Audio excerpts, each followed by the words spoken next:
Seigneur pour sa présence au milieu de nous ce matin. Et je voulais souhaiter la bienvenue à ceux qui sont au milieu de nous pour les premières fois. Amen. Voilà, sentez-vous libre. Si vous avez quelques instants, eh bien n'hésitez pas à vous approcher de moi, de nous, pour faire plus ample connaissance. Amen. Voilà. Rappelez que le dimanche prochain, on va avoir une vente de gâteaux pour les enfants, pour les clubs de nos enfants. On avait dit que le premier dimanche du mois, là, dans ces trois mois qui restent, avril, mai, juin, on aura des ventes de gâteaux. Voilà, donc on a aussi des projets pour nos enfants. C'est vrai que les jeunes et les ados vont partir Dieu voulant, et grâce aussi en partie à vos dons, au DNJ.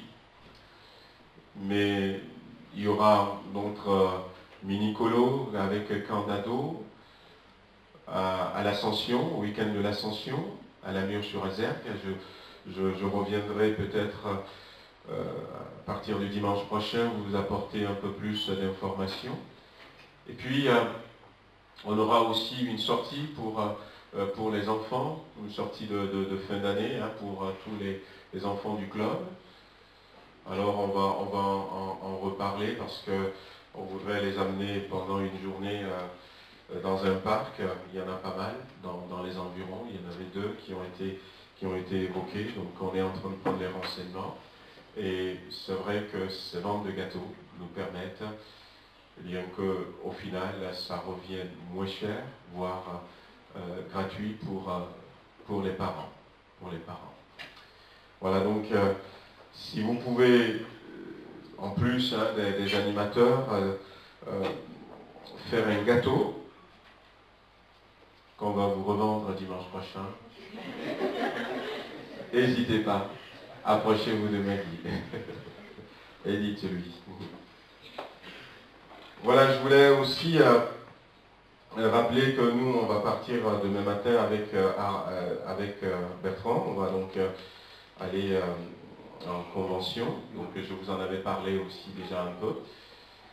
Donc je vous avais même demandé de penser à Bertrand dans vos prières parce qu'il va passer devant un comité. Donc j'avais expliqué un peu tout ça la dernière fois. Et puis lui, mercredi, il sera de retour. Mais moi, je resterai là jusqu'à la fin de la convention, le vendredi. Donc, pensez à nous. Il y aura les pasteurs des assemblées de Dieu. Je ne sais pas combien on va être. Souvent, on dépasse les 500.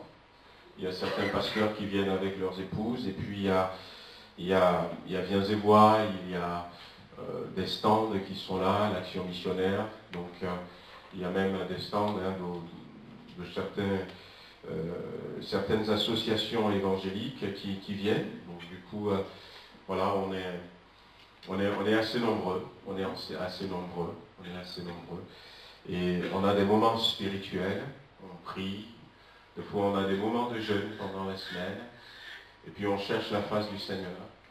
Et on essaye de voir un peu il y a quelques années, par exemple, on s'était posé cette question. Quel mouvement voulons-nous? Voilà, quel mouvement des assemblées de Dieu voulons-nous? Voilà, on s'était posé cette question. Et là, cette année, on va rester sur les 4 points cardinaux donc de la Bible. Mais pensez à nous, priez pour nous. Je vous enverrai peut-être un message parce qu'il y a la possibilité, si vous allez sur le site addfrance.org, donc notez l'adresse www.addfrance.org. Les moments spirituels, vous pouvez les avoir en direct. Voilà. Donc si vous avez du temps, on avait commencé pour la reconnaissance des pasteurs à montrer la reconnaissance des pasteurs pour que les membres des églises puissent voir si leurs pasteurs sont reconnus ou si leurs stagiaires sont reconnus. Et puis finalement, on a agrandi ça petit à petit, mais les moments spirituels à partir du mardi. Voilà, le lundi, non, à partir du mardi, je crois, ou à partir du mercredi. Mais allez quand même sur le site www.addfrance.org et vous aurez les informations, vous pouvez me suivre donc en direct. Voilà, on va ouvrir la parole de Dieu. On va ouvrir la parole de Dieu ce matin. Donc c'est vrai que dans le monde de la religion, aujourd'hui c'est le dimanche des rameaux. Voilà. Alors je me rappelle quand j'étais tout petit, mon papa était catholique. Et puis on allait, dimanche des rameaux, on coupait des branches de palmier, tout ça.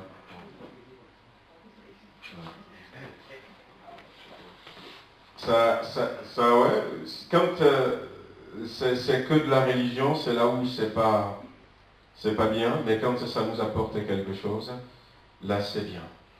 Là c'est bien.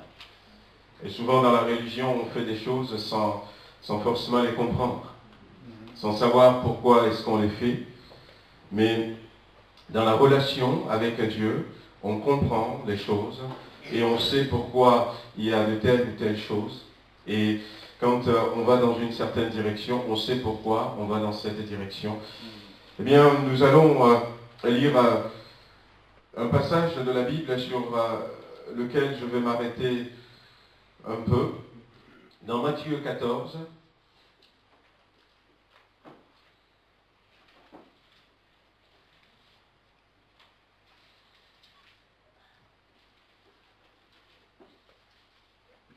on va commencer par le verset 14.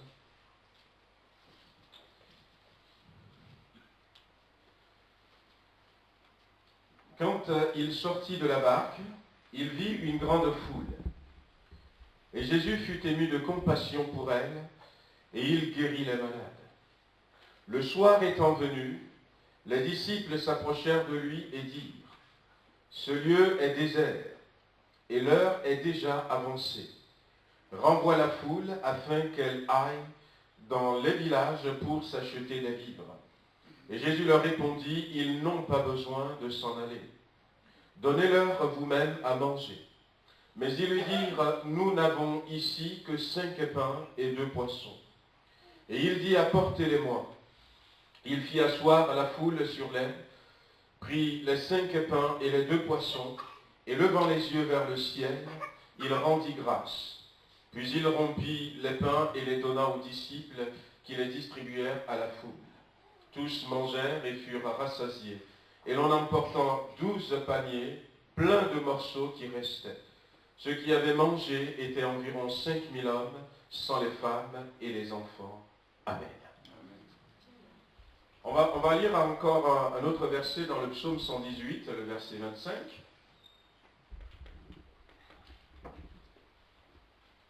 Psaume 118, verset 25. Je ne sais pas comment est-ce que... Oh, de la même manière.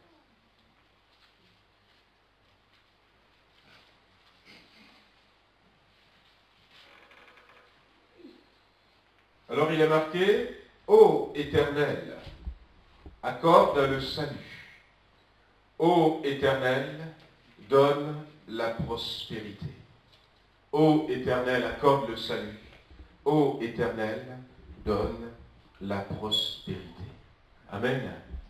Eh bien, j'avais lu tout à l'heure, j'avais lu peut-être à dessein, donc ce passage de la Bible, toujours dans Matthieu, chapitre 21, on peut retrouver le même passage dans Marc, chapitre 11, ou encore dans Jean, chapitre 12, qui parlait de l'entrée triomphale de Jésus-Christ dans la ville de Jérusalem. Et Matthieu avait cité la prophétie qui se trouvait dans Zacharie, chapitre 9, verset 9, qui disait que ton roi va venir vers toi, assis sur un ânon, sur le petit d'une ânesse. Et là, nous avions lu tout à l'heure que la foule criait « Hosanna, Hosanna, Hosanna ». Et la tradition veut, hein, la tradition, c'est pas la Bible, que eh bien, ces choses soient passées quelques jours avant que Jésus n'aille sur la croix pour donner sa vie. Et comme je disais tout à l'heure, c'est ce que le monde religieux célèbre aujourd'hui. Et c'est bien peut-être de s'arrêter un peu sur cela. Alors, dans le psaume 118, verset 25, « Ô Éternel, accorde le salut ». Nous l'avions lu tout à l'heure. En hébreu, c'est ce verset qui a donné le mot Hosanna. Hosanna. Alors, Hoshiana, quand c'est peut-être pas la bonne prononciation, mais Hosanna veut dire sauve, ô Dieu. Et c'est la seule fois où ça a été marqué dans la Bible, d'ailleurs, dans l'Ancien Testament. Et ce qui est à remarquer ce matin, c'est qu'il y a eu une prophétie qui avait été donnée. Et plusieurs personnes dans la foule, à ce moment-là, connaissaient cette prophétie. Et tout à coup, ils voient la prophétie qui s'accomplisse au travers de Jésus-Christ. Votre roi vient à vous, assis sur un anneau. Et quand ils ont vu cette prophétie s'accomplir, eh bien, c'est étonnant de voir qu'ils ont commencé à dire « Ô Éternel, sauve. Hosanna. Hosanna. Sauve. » Et ils vont commencer à dire comme ça « Accorde-nous le salut. » Et ce matin, j'aimerais voir un peu ce qui est tout autour de ce désir qu'ils avaient dans le cœur. Alors, je vais essayer de me mettre un peu à leur place et puis d'essayer de voir qu'est-ce qui pourrait pousser une population, qu'est-ce qui pourrait pousser un homme, une femme, à dire à ce moment-là, sauve, Éternel, Hosanna au Fils de David. Et je crois que la première des choses qui peut-être les a poussés à crier comme ça, c'est de réaliser déjà qui était Jésus-Christ. Et c'est la clé de la marche chrétienne. On ne peut pas être chrétien sans réaliser qui est Jésus-Christ. Des fois, dans certains dictionnaires, quand on regarde, on dit, mais c'est quoi le christianisme? Il y a certains dictionnaires qui disent que c'est une religion qui vient de Christ. On ne peut pas le dire véritablement et l'être surtout chrétien si on ne le connaît pas, si on ne voit pas en lui celui qu'il est. Et là, ils vont combiner deux choses, ils vont rajouter Hosanna au fils de David. Au fils de David. Et en parlant de fils de David, il faisait allusion au Messie. Le Messie veut dire le Sauveur. Le Sauveur. Celui qui est oint de Dieu. Celui qui a reçu l'autorité, la puissance, les capacités de Dieu pour nous apporter le salut. Pour nous sauver. Et Jésus était avec la foule. La foule venait, recevait des miracles. De guérison, des miracles de délivrance, d'une infirmité. La Bible va nous parler même de possession démoniaque. Il y a eu, entre autres, la multiplication des pains. Mais il suivait la foule, la foule suivait Jésus, les gens le suivaient. Et dans le passage que nous avions lu avant, Jésus sortit de la barque. Jésus était monté dans cette barque parce qu'il voulait se reposer un peu avec ses disciples. Et quand ils étaient arrivés, les gens ont vu dans quelle direction est partie la barque et ils ont marché, ils ont peut-être parlé tout autour d'eux. Et quand il sortit de la barque, de l'autre côté de la rivière où il allait, il y avait toute une foule de gens qui étaient là. Et la Bible nous dit, dans ce que nous avions lu, Jésus va les guérir encore. Et peut-être ce matin, pour quelqu'un au milieu de nous, venir à l'église, c'est recevoir la guérison. Vous avez raison, l'église est là pour ça. Peut-être pour quelqu'un, j'ai des soucis dans mon foyer, j'ai des soucis professionnels, j'ai des soucis matériels, peut-être professionnels. J'ai des soucis d'ordre sentimental. Je ne sais pas. Alors, je viens à l'église. Je viens à l'église parce que quand j'étais malade, j'ai été guéri. Je viens à l'église parce que quand je me sentais tout seul, j'ai été bien accueilli, j'étais bien entouré. Il y a eu une communion fraternelle, il y a eu une chaleur humaine qui est là. Et la foule ne s'arrêtait pas d'aller vers Jésus-Christ. Mais là, il s'était passé quelque chose. Une connaissance va faire que, en voyant Jésus assis sur l'anneau. Alors dans quel état était cet anneau?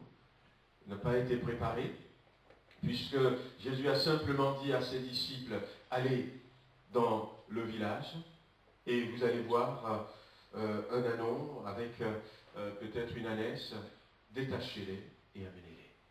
Amenez-moi l'anneau. Et puis ils étaient arrivés. Peut-être que cet âne n'était pas propre, n'était pas préparé pour qu'un roi puisse monter dessus. Voici ton roi vient à toi, assis sur un anneau, le petit d'une ânesse.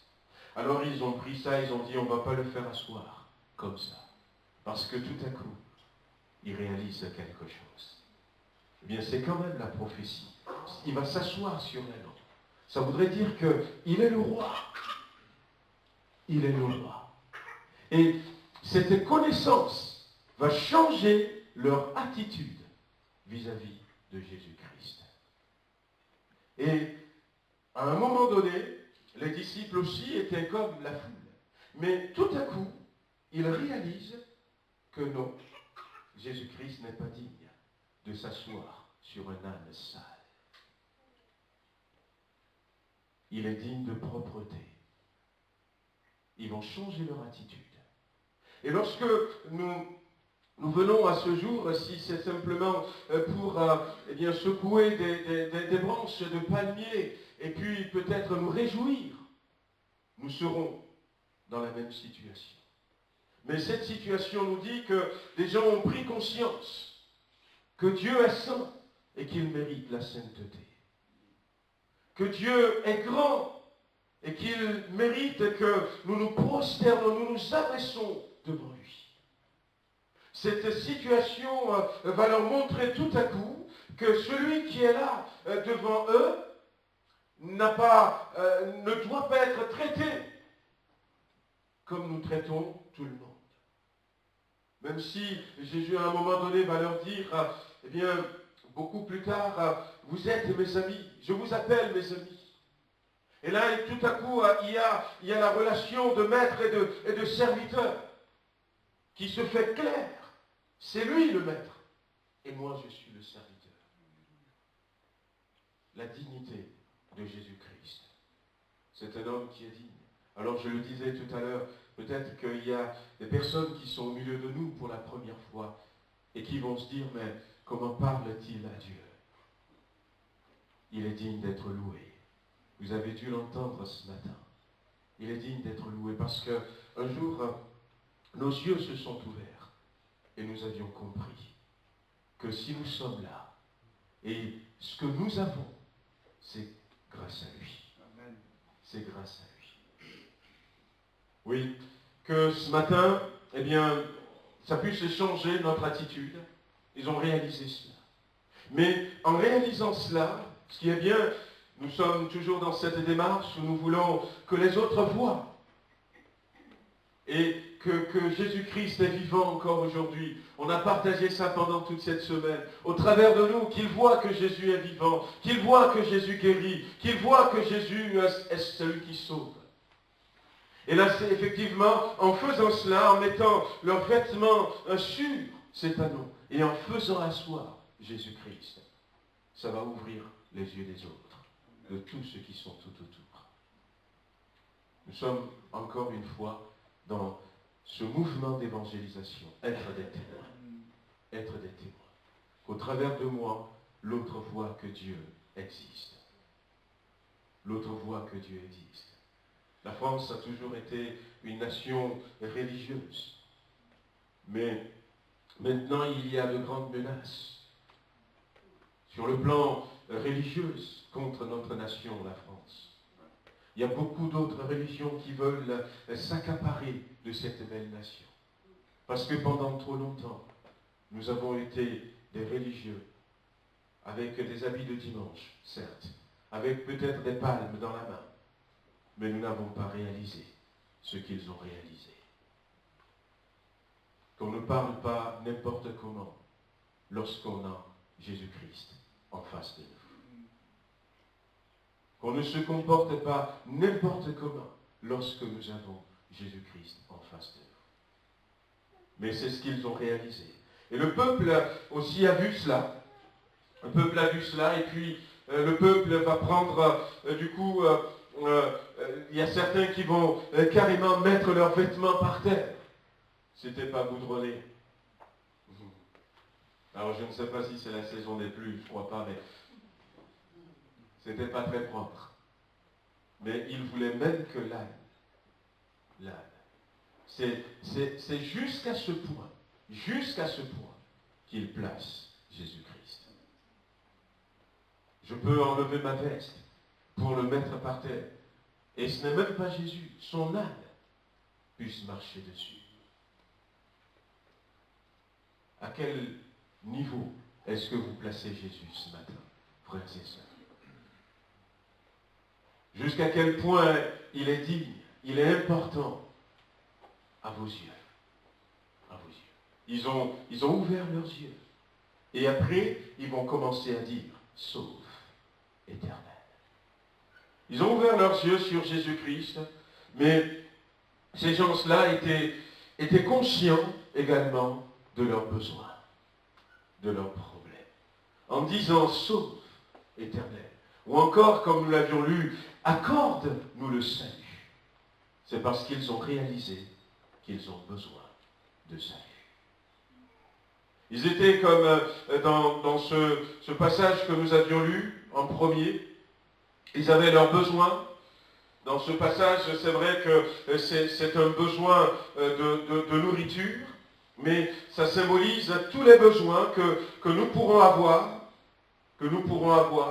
Il y avait là des hommes, il y avait là des femmes, il y avait des enfants. La Bible dit 5000 hommes, sans compter les femmes et les enfants, et je pense qu'ils doivent être peut-être 20 000 personnes, si on extrapole un peu, mais il va se retrouver, Jésus va se retrouver devant toute une foule de personnes. Les apôtres qui l'accompagnaient, les disciples qui l'accompagnaient, vont se retrouver également devant cette multitude de personnes. Et puis, ils vont réaliser quand même, à un moment donné, qu'il y a un besoin. Il y a un besoin. Oui, les disciples ont dit, mais il se fait tard. Il se fait tard. Et ce lieu est désert. Ce lieu est désert. Renvoie la foule, parce qu'il se fait tard, ce lieu est désert. Et je crois qu'avant de pouvoir dire aux ânes, ils ont compris tout ce qui s'était passé avant. Que nous sommes dans un lieu désert, un lieu qui ne produit aucun fruit. Aucun fruit. Et c'est bien peut-être, amis qui êtes là au milieu de nous, frères et sœurs, ce matin encore, que vous puissiez placer devant vous ce matin tous les besoins que vous avez. Tous les besoins que vous avez. Ces problèmes, comme j'avais cité tout à l'heure, que ce soit sur le plan financier, sur le plan professionnel, sur le plan familial, placez ces besoins devant vous. Et regardez, les disciples, ils ne savent pas quoi faire. Et ça nous montre véritablement que ce peuple, avant de se tourner vers Dieu, non seulement a réalisé ses besoins, mais a réalisé l'incapacité dans lequel il se trouvait de trouver des réponses pour ses besoins. Et même les disciples, ils n'avaient pas de réponse.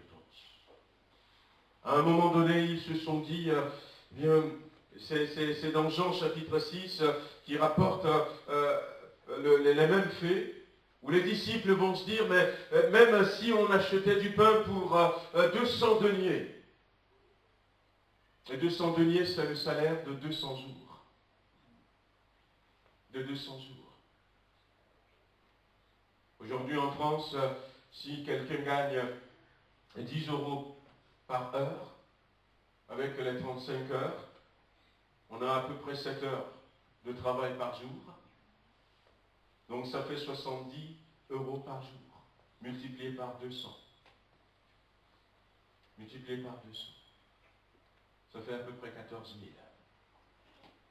Même le pain qu'on achèterait pour 14 000 ne suffirait pas.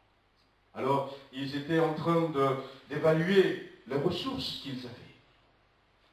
Mais ils se sont rendus compte que ça ne peut pas suffire. Que ça ne peut pas suffire. Alors, la solution est très simple. Renvoie la foule. Chasse-les. J'avais vu un jour un papa qui a chassé son fils. Qui a chassé son fils. Alors, c'était une histoire qui s'était passée dans le village. Il y avait une crise financière terrible. Et ce papa n'avait pas les moyens de nourrir son enfant.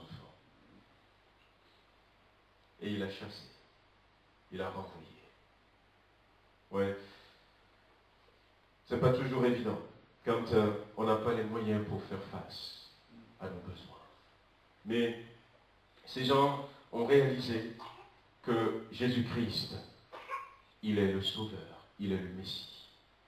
Il est l'envoyé de Dieu. Il est celui qui peut tout.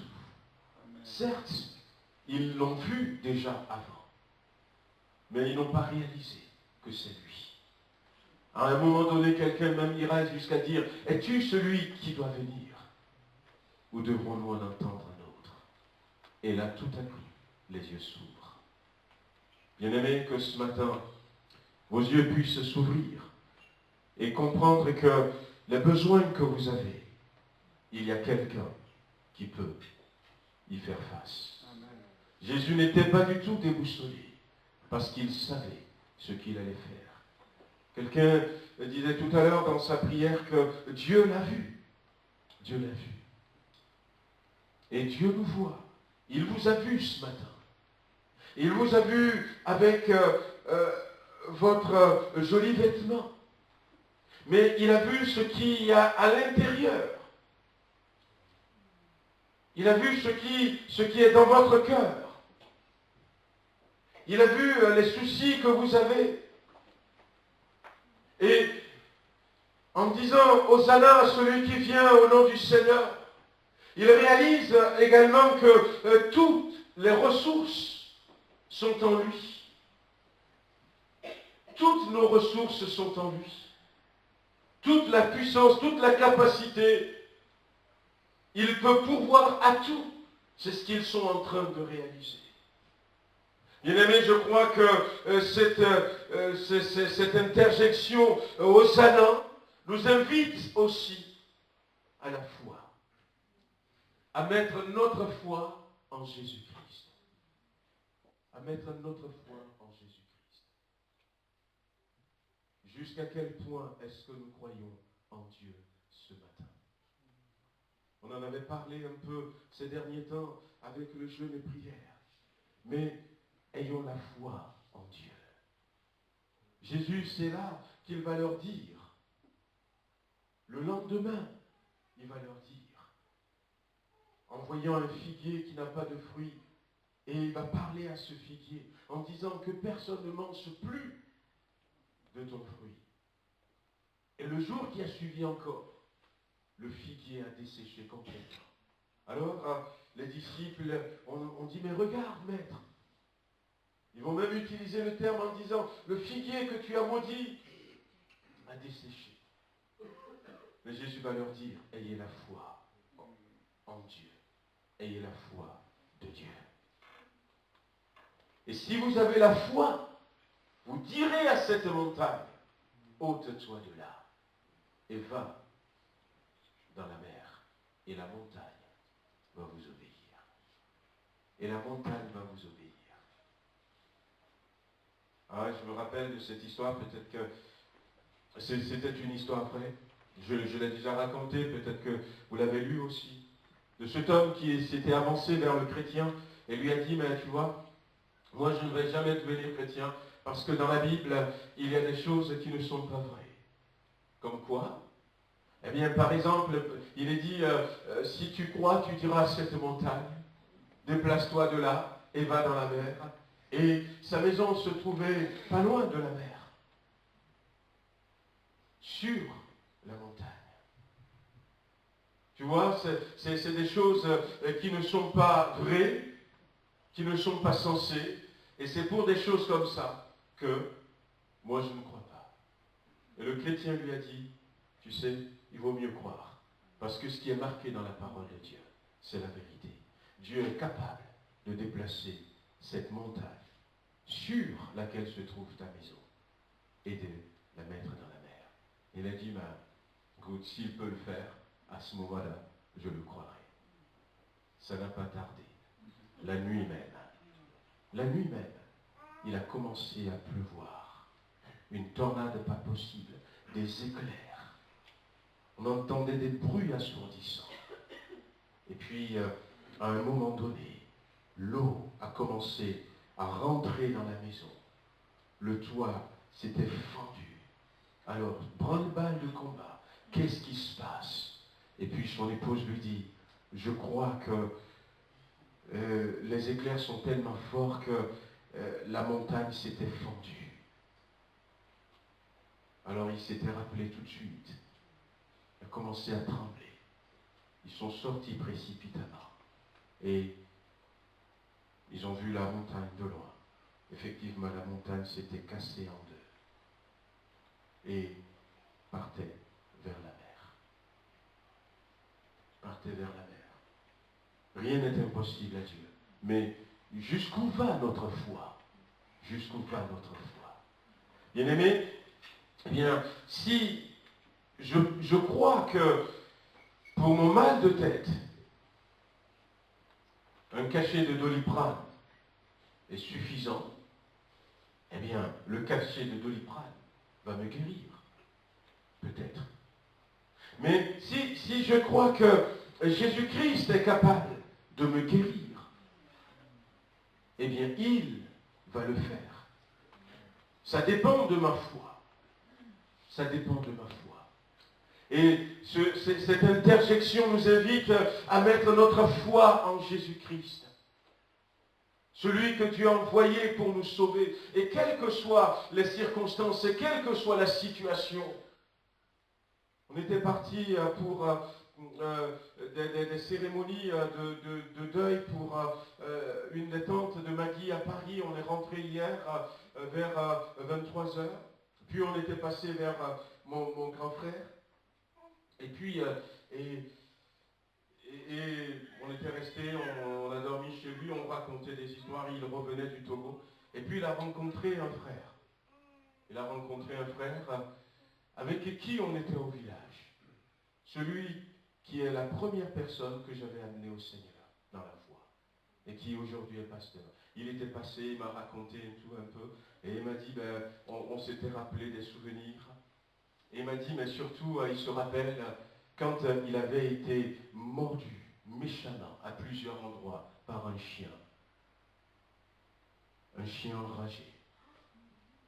Et qu'à un moment donné, il avait même rapidement commencé à aboyer. Et il se rappelle comment tu as prié pour lui, il a été guéri. Je dis, ah bon, moi? Elle m'a dit, mais oui. Je ne me rappelle plus de tout de cet épisode. Ah ben, tiens. Jusqu'où va votre foi? Jésus peut tout. Rien n'est impossible à Dieu. Mais ces hommes ont compris qu'il est un sauveur. Que, quelles que soient les situations dans lesquelles ils vivent, Jésus peut les sauver. Alors, ils ont commencé à crier, Hosanna, sauve-nous, sauve-nous. Qu'est-ce que ce serait beau ce matin, que quelqu'un puisse réaliser dans quel état il est. Dans quel état il est. Et puis, réaliser qui est véritablement Jésus-Christ, le Sauveur envoyé de Dieu. Et dans l'humilité, mais dans la sincérité, pousser un cri de tout son cœur.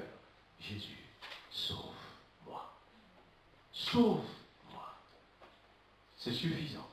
Sauve-moi. Oui. Sauve-moi. Il y avait cet homme qui avait sauté d'une tour. Et il était poursuivi par des militaires.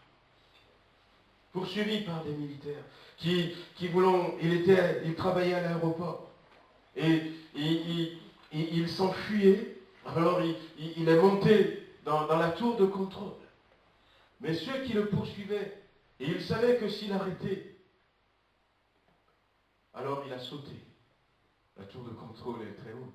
Il a sauté. Mais en sautant, il a dit, Jésus, sauve-moi. Amen. C'est comme la Bible dit, un ange est venu mettre sa main et l'a déposé par terre. Et il est reparti en courant. Il a pu s'échapper à ses poursuivants. Dieu peut tout. Dieu peut tout. Mais ça dépend de votre foi ce matin. Ça dépend de votre foi. Un homme était mort, enterré depuis 4 jours. Mais le verset dit, si tu crois, tu verras la gloire de Dieu. Amen. Tu verras la gloire de Dieu. Bien-aimés, eh bien, nous voyons que Jésus, il savait ce qu'il allait faire. Il n'avait pas paniqué. Mais ce qui est intéressant dans ce passage de Matthieu, chapitre 14, c'est que, à un moment donné, heureusement que quelqu'un a pu venir, il a dit à Jésus-Christ, nous n'avons que 5 pains et 2 poissons. Alors Jésus va les prendre. Il va rendre grâce à Dieu. Et puis il va les partager. Mangez, mangez. Oui, ce que nous avons. Il a pris ces 5 pains. Alors, l'histoire serait peut-être différente s'il n'y avait pas cet enfant avec ces 5 pains et ces 2 poissons. Nous avons toujours quelque chose. Lorsque Dieu a rencontré Moïse, il lui a posé cette question, qu'est-ce que tu as dans la main? Et il lui a dit un bâton. Alors Dieu va utiliser le bâton. Le bâton de Moïse va devenir le bâton de Dieu. Les 5 pains et les 2 poissons de cet enfant vont devenir le miracle de provision de Dieu. C'est pour ça que ce matin, eh bien, ce serait bien de lui apporter quelque chose. De lui apporter quelque chose, vous savez, quelque chose qu'ils n'ont pas forcément des poissons, non pas simplement des pains. Mais qu'est-ce que j'ai? Qu'est-ce que j'ai? Seigneur, un jour, il y a quelqu'un qui dit, je n'ai rien d'autre que mon cœur. Que mon cœur. Lorsque nous apportons quelque chose à Dieu, nous avions parlé, la Bible nous parle de l'offrande de cette veuve qui avait donné 2 pièces. Certains se rappellent de cette histoire dans la Bible. Il y avait le tronc qui était là, Et Jésus était quelque part, il voyait les gens qui venaient mettre de l'argent dans le tronc. Et puis, il y avait cette dame qui était venue avec 2 pièces d'argent, disons 2 centimes. Alors, il y en a qui ont donné peut-être 1 000 euros, un qui ont donné peut-être plus. Et puis, Jésus va se tourner vers ses disciples et va leur dire, vous voyez, cette mamie, elle a donné plus que tous les autres. Oh, comment ça? Comment se fait-il que 2 centimes soient plus que 1 000 euros, que 10 000 euros? Ah ben, il y a une explication à cela. Ah ouais, parce qu'avec 2 centimes, on n'achète rien. Et Jésus va donner l'explication. Pourquoi est-ce que ce que la dame a donné a plus de valeur que ce que les autres ont donné? Et Jésus dira parce que les autres, ils ont donné de leur superflu. Mais elle a donné de son nécessaire.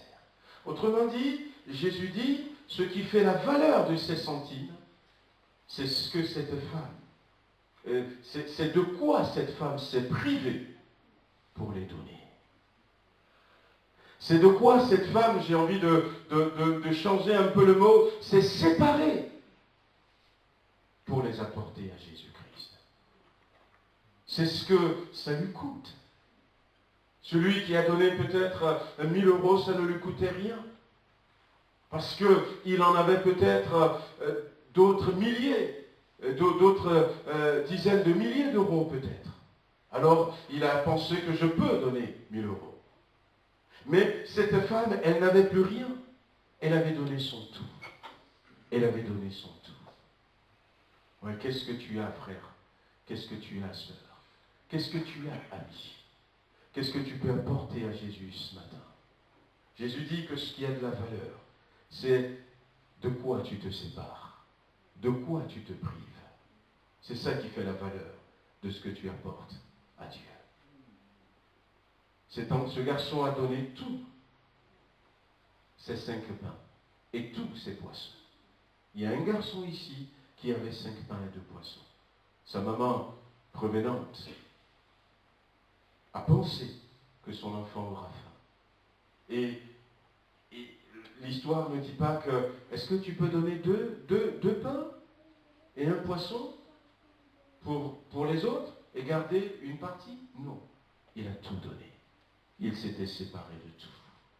Ce matin, eh bien, apportez quelque chose à Jésus-Christ. Mais qu'est-ce que vous pouvez lui apporter? Votre cœur. Non pas peut-être une partie de votre cœur, mais tout votre cœur. Tout votre cœur. Ce matin, acceptez pour Jésus-Christ de vous priver de quelque chose. Elle s'était privée de tout ce qui lui restait pour manger. Comment va-t-elle faire demain? La Bible ne nous le dit pas. Jésus ne lui dit même pas, retourne mamie avec ton argent. Avec quoi achèterais-tu du pain demain? Non. Parce que Jésus sait que quand il prend le peu que nous lui apportons, il transforme, il change. Et nous ne sommes pas en manque. Pas du tout. Nous ne sommes pas en manque. Parce que tout ce que nous lui apportons, c'est comme des semences. C'est comme des semences. Il y en a il y a des gens qui ont des semences et qui ne veulent pas l'apporter au Seigneur. Mais vous savez, eh bien, petit à petit, on va s'appauvrir. Parce que si on plante du maïs chez nous, entre autres, on plante du maïs, eh bien, ça produit. Et dans le grenier, on va mettre les grains qui sont à manger. Mais dans un autre endroit, on va prendre quelques grains de maïs qui va constituer la semence pour la prochaine récolte. Mais cette semence, nous devons à un moment donné nous séparer de cette semence. Mais si je dis, mais non, je ne veux pas me séparer de ce que j'ai, ben je vais le garder. Eh bien, rien ne va pousser. Rien ne sera semé. Rien ne va pousser. Et je n'aurai pas de récolte. Mais quand on se sépare, même quand on apporte tout son cœur à Jésus-Christ, quand on sème notre vie dans la vie de Jésus.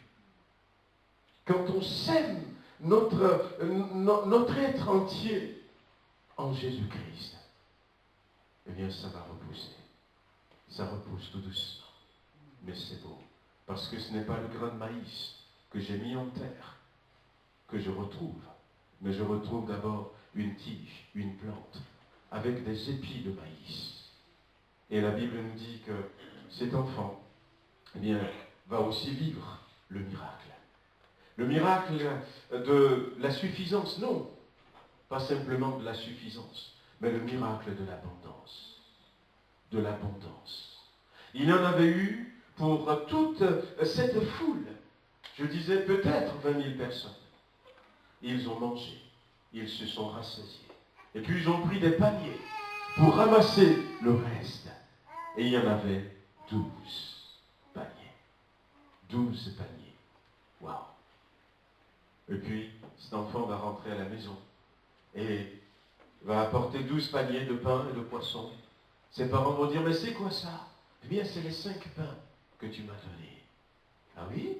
Je les ai semés dans la vie de Jésus-Christ. Et voici ce que ça a rapporté. Ce que ça a rapporté. Ils ont compris, sauf. Et ce matin, le Seigneur désire sauver quelqu'un. Le Seigneur désire être le Messie de quelqu'un. Le Seigneur désire prendre quelqu'un de la pauvreté et l'amener dans l'abondance. Le Seigneur désire sortir quelqu'un peut-être des ténèbres pour l'amener dans la lumière. Le Seigneur désire peut-être prendre quelqu'un qui aujourd'hui se trouve empêtré dans des situations, dans des souffrances pas possibles, et le mettre au large. Au large. Mais ce qu'il faut lui apporter ce matin, eh bien, c'est notre cœur. C'est notre vie. C'est notre vie. Ah, moi, je veux contrôler ma vie. Tu as le droit de contrôler ta vie. Mais chaque choix avec ses conséquences. Avec ses conséquences. Moi, je veux semer ma vie ce matin en Jésus-Christ. Bien-aimés, tant que Jésus n'est pas encore revenu chercher son Église, nous avons le privilège de voir le ciel exaucer encore et encore cette requête du peuple d'Israël. Ô Éternel, accorde le salut, sauve. On va baisser les têtes, on va prier ce matin.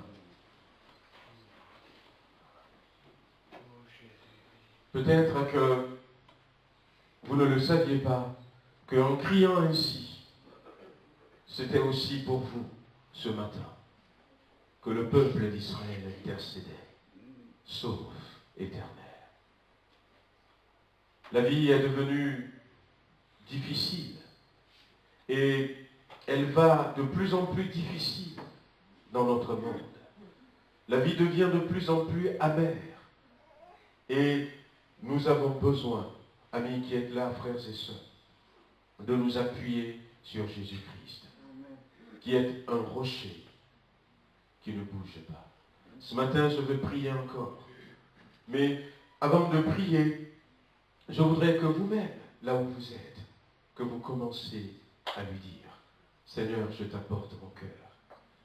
Il y a des situations qui sont là, peut-être compliquées, et vous avez besoin du salut de Dieu. Pourquoi ne pas dire dans votre cœur, sauve-moi, Jésus. Sauve-moi, ô mon Dieu. Tu vois cette situation, eh bien, je te la porte. Je suis dépassé. Les hommes n'ont pas les moyens. C'est peut-être des problèmes, comme j'ai dit tout à l'heure, dans différents domaines de notre vie. Mais rien n'est impossible à notre Dieu. Amen. Rien n'est impossible à notre Dieu. Moi aussi, je veux crier aux ânes ce matin. Des situations relationnelles, des situations compliquées, des situations, on ne sait pas comment ça va s'arranger. Qui aurait pu imaginer que ce soir-là, la foule ne serait pas renvoyée? Qui aurait pu imaginer que ce soir-là, tout le monde mangerait à sa faim? Qui aurait pu imaginer qu'ils repartiront avec 12 corbeilles rempli de nourriture. Jésus le savait. Parce qu'il est celui qui multiplie. Il est celui qui pourvoit. Il est celui qui apporte des réponses. Apporte des réponses. Alors ce matin, quelles que soient les situations, nous voulons crier à lui, Seigneur, vois ma situation et sauve-moi. Mais non pas crier au guérisseur, non pas crier au faiseur de miracles, mais crier au roi. Amen. Voici ton roi vient à toi. Criez au roi, criez au Messie, celui qui veut régner sur votre vie. C'est à lui que nous voulons crier.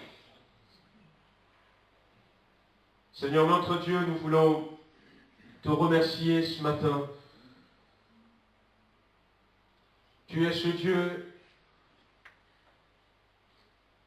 en face de qui, en face duquel, Seigneur, nous pouvons dire ce matin qu'il n'y a pas de manque. Tu es le Dieu, Seigneur, de la provision totale. Tu es le Dieu qui continuellement pourvoit à nos besoins. Mais ce matin, Seigneur, tu connais nos cœurs. Il y a des bien-aimés qui sont là et qui sont peut-être en train de dire « Sauve, sauve ». Tu as dit toi-même dans ta parole que tu ne mettras pas dehors celui qui vient à toi.